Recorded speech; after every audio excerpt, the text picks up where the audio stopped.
next plane.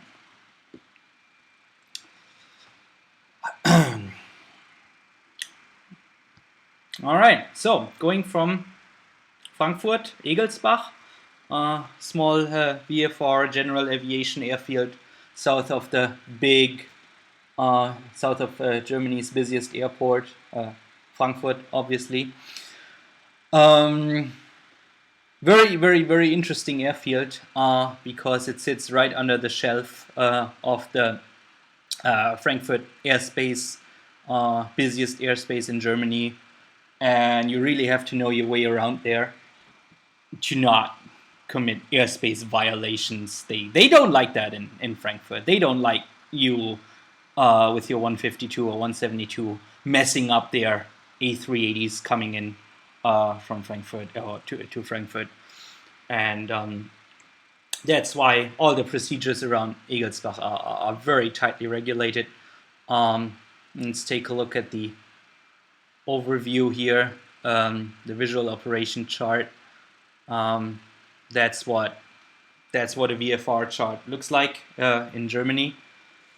As you can see here, the shaded areas, the blue shading here, that is the Class C airspace of Frankfurt that extends from 1,500 upwards to flight level 100. And as you can see, the Egelsbach airfield sits right underneath it, so we cannot climb any higher than 1,500 until we are clear of the Frankfurt airspace here. And down south here we can go up to 3,500.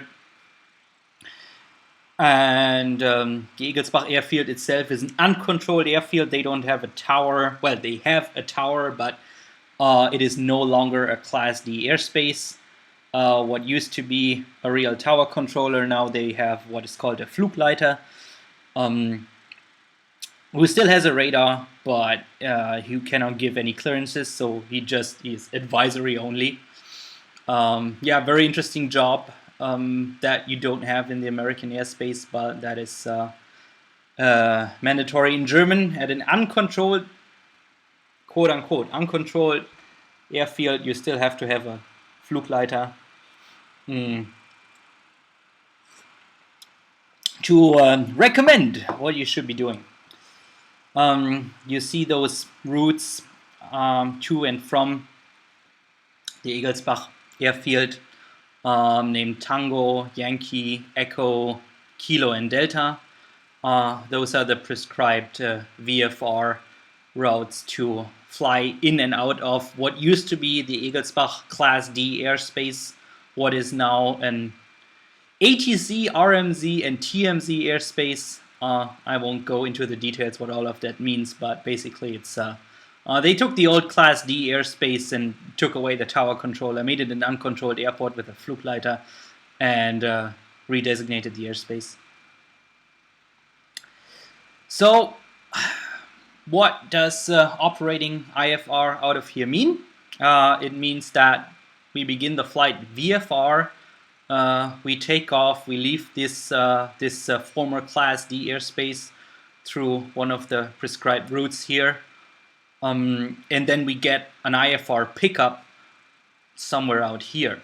And the ATC has helpfully published suggested routes if you depart from Egelsbach. When you're going to the north, they suggest routes. When you're going to the east, when you're going to the south, and they suggest how you should file your flight plan out of there and tell you where you'll be picked up for IFR. In our case, this is going to be the RIT VOR. Let's take a look here at the en route chart. So there's this VOR here, and basically you fly to their VFR, then you get an IFR pickup, and then I'm going to be flying this airway down here, or this combination of airways, filing to the Karlsruhe VOR, and from the Karlsruhe VOR we take the standard terminal arrival for the Karlsruhe Baden-Baden airport that just starts at the Karlsruhe VOR and takes us to the Karlsruhe, Baden-Baden. NDB, yes, this is an actual NDB. It is still in use. It hasn't been decommissioned.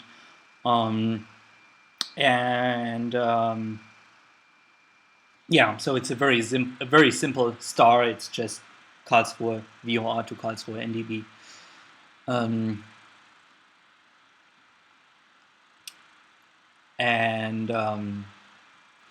Oh yeah, and there's some more detailed chart explaining you how to leave the pattern, the traffic pattern in Egelsbach.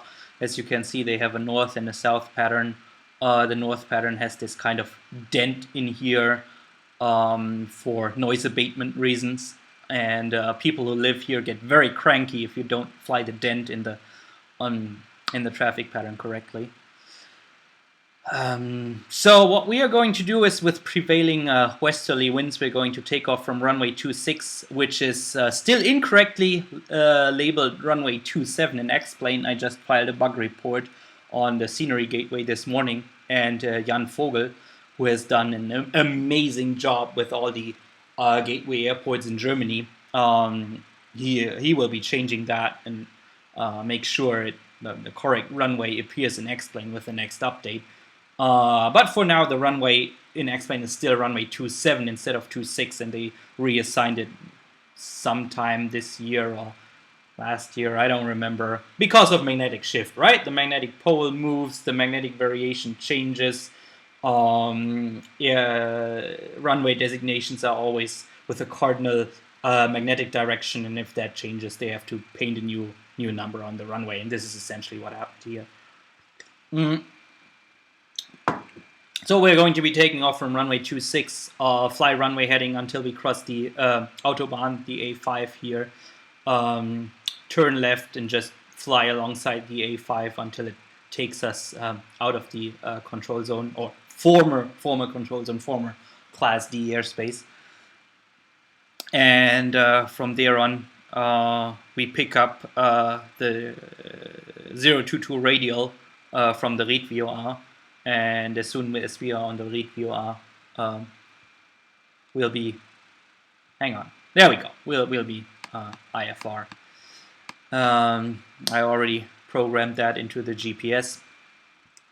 So our first, so we start in Fox Echo, and our first waypoint is the Ried VOR, and then I put in the points from the airways. And yes, you cannot put in an airway in like an airway notation in the GPS 430 or 530. Can't do that in the real one either. So you have to spell out all the waypoints by hand. And now, of course, what we need is the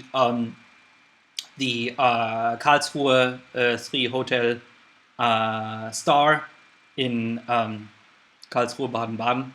So we'll put this in. Select arrival.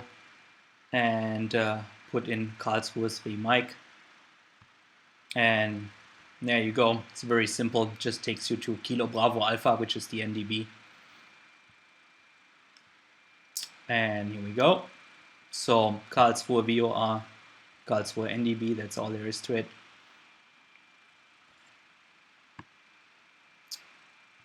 All right, and we'll put the 1220, oops, that was the wrong one. There we go. The Ried VOR, so we can pick that up once we're airborne. There you go.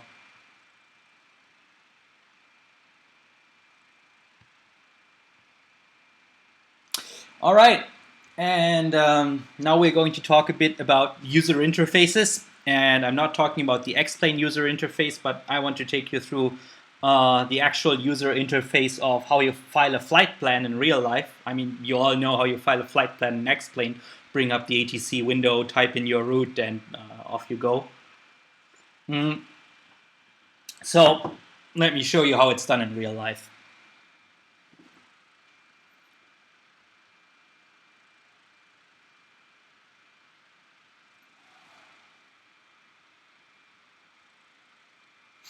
Looking at the chat right now,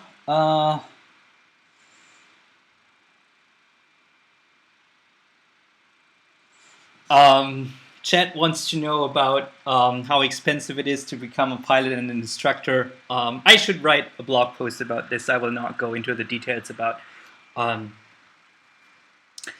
how expensive it is to get a pilot's license. I'm not going to talk about this right now.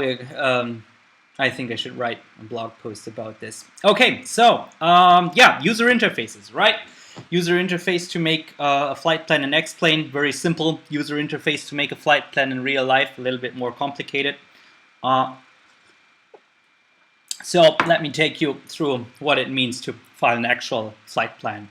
All right, the aircraft I will be flying on Wednesday is November 98825. Flight rules, VFR or IFR? Neither.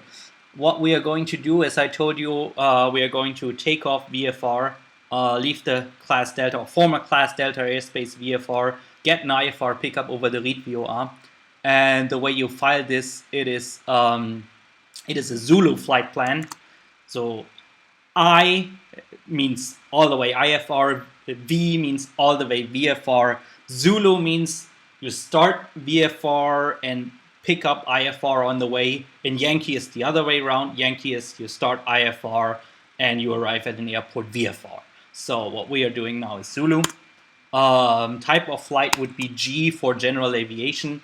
That is important for billing because, believe it or not, there are highway fees, there are also airway fees for IFR in Europe. So if you fly IFR in Europe, you have to pay for using the airways, as crazy as it sounds, but not if you're a general aviation flight. So airline flight, scheduled airline flight would put a different letter here.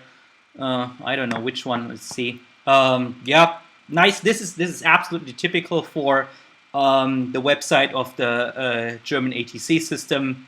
Yeah, nice web design, very nice error message. I mean, you can tell exactly what went wrong. Okay, so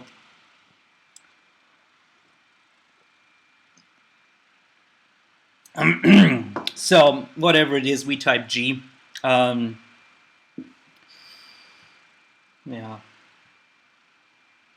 So number is number of aircraft. If you have a formation flight like military, like 5 aircraft flying on the same flight plan at the same time, you would put in the number of aircraft here. Of course, we are flying alone. So type of aircraft would be a Cessna 172. Wake turbulence category would be light. So there's light, medium, heavy, and super. Super is for the A380. Now here is where it gets interesting. The equipment codes. So this is a little bit more involved than it is in the United States. In the United States, you basically have to remember 2 equipment codes, and that is slant golf and slant uniform. Basically, if you have a GPS where the database is up to date and so the database is up to date, so you can fly GPS approaches and everything, then you would file slant golf. And if you either have no GPS or your database has lapsed and you're no longer legally able to use the GPS for approaches, and you would be reduced to basic VOR DME navigation, you would file slant uniform. It's a little bit more complicated with the European ones, and without the little cheats, I can. I don't actually know this from the top of my head. Let me get my. Let me get my